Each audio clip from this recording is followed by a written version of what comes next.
Question number 24. The graph shows the variation of the displacement with distance for a progressive wave at one instant in a time. It's a progressive wave going like this. The period of the wave is 91 milliseconds. This is your period. This I have taken from here and taken until here. I could have taken from here to here also. But anyway, this is very precise for me. I took this one here. So which is seen to be 91 milliseconds. But if I calculate here, what is this actually?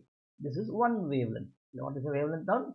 Lambda is equal to 5 minus 1, which is 4 centimeter. Okay. What can be determined from the wave? Velocity and frequency. Definitely you can find out. Let us first find out the frequency here.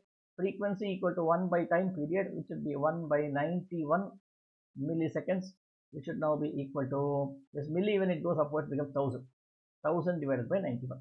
Let us calculate what does this give you, so that we can easily calculate what is this value. So 1000 divided by 91 will give you 10.98 or 10.99.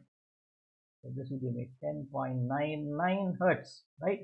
Do we have anything like this? 11 hertz is here. 11 hertz is here. So therefore, these two are incorrect.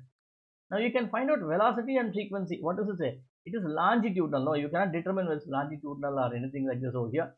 Of course, you can still say that the particle's displacement is like this over here, because so therefore, if it is going upward like this, okay, so it is transverse over here.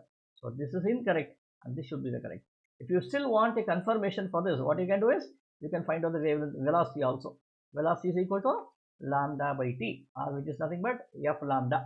So since we already found the value of f, so 11 multiplied by what is the value of lambda? 4 centimeter.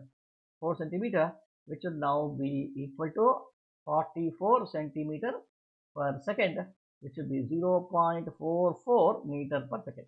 See, this is already here. So without any ambiguity, you can say A is the right answer.